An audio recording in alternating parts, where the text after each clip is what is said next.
Dinas Kabupaten Gorontalo ingatkan petani menjual solar subsidi terancam sanksi berat. Berikut informasi selengkapnya. Dinas Kabupaten Gorontalo ingatkan petani penjual solar subsidi terancam sanksi berat. Dinas Pertanian Kabupaten Gorontalo menegaskan bahwa solar bersubsidi yang diberikan kepada petani hanya boleh digunakan untuk alat dan mesin pertanian, bukan untuk diperjualbelikan. Hal ini ditegaskan oleh Sekretaris Dinas Pertanian Foni Tangahu saat diwawancarai oleh tribungorontalo.com pada Kamis 7 Agustus 2025.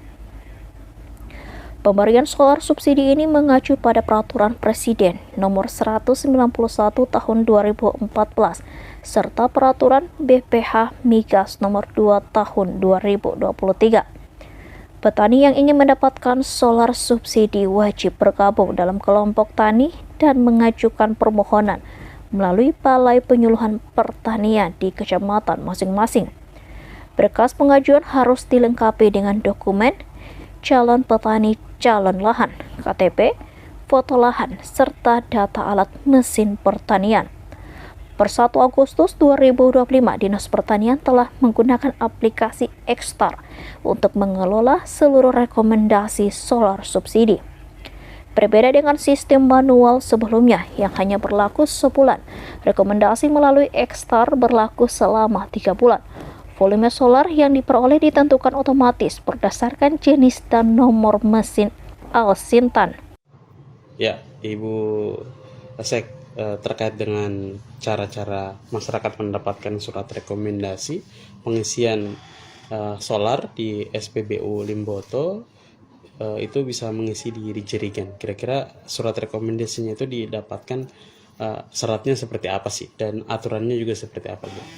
Baik, terima kasih. Assalamualaikum warahmatullahi wabarakatuh. Saya mewakili Kepala Dinas Pertanian menjelaskan apa yang dipertanyakan tadi.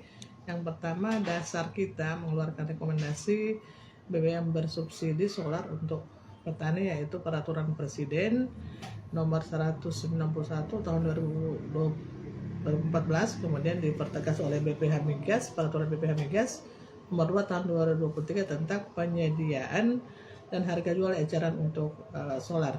Kemudian BBM bersubsidi solar ini diperuntukkan untuk petani. Jadi petani itu dia bergabung dalam kelompok tani yang dibutuhkan dengan CPCL. Kemudian mekanisme pemberian rekomendasi yaitu surat permohonan dari petani yang diajukan dari BPP, yaitu dilengkapi dengan CPCL atau calon petani calon lahan, kemudian KTP, kemudian ada foto lahan dan foto alat.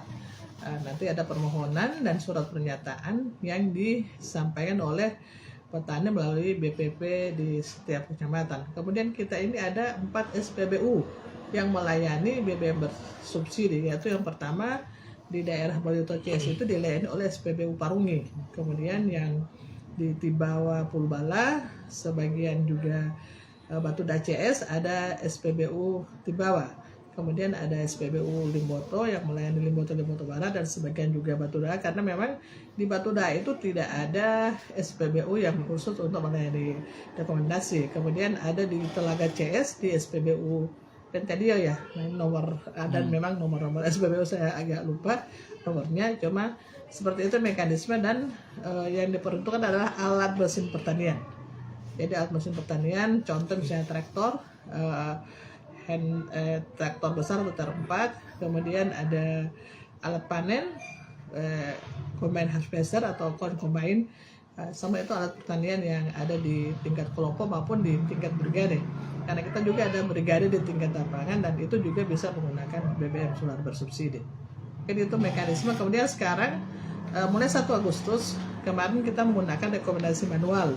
Jadi kita ketik saja di komputer. Sekarang kita sudah menggunakan, sebagaimana dipersyaratkan oleh BPH Migas, sudah harus menggunakan aplikasi Ekstar. Jadi di situ terkontrol dengan alat tersebut, kemudian nomor mesinnya berapa yang harus didapatkan, itu sudah ada di aplikasi, sehingga kontrol itu lebih tepat, lebih cepat, kemudian kita dapat mengetahui bahwa alsintan ini dia butuh berapa. Karena kadang-kadang banyak keluhan petani yang di bukan aplikasi yang kita rekomendasi yang kita keluarkan kemarin ini secara manual, yang hitungannya di dalam satu rekomendasi itu bisa digunakan selama 1 bulan, yaitu 600 liter, tetapi di pihak SPBU mungkin dengan ketersediaan solar yang ada kadang-kadang tidak sesuai jumlah itu, tetapi dengan aplikasi XR ini pihak SPBU juga harus melayani karena ini sudah menggunakan barcode sesuai jumlah yang akan keluar dari aplikasi itu. Itu perbedaan rekomendasi yang manual, dan kemudian kita sekarang mulai 1 Agustus untuk Dinas Pertanian Kabupaten Gorontalo sudah melayani rekomendasi BBM solar bersubsidi dengan menggunakan aplikasi XR. Berarti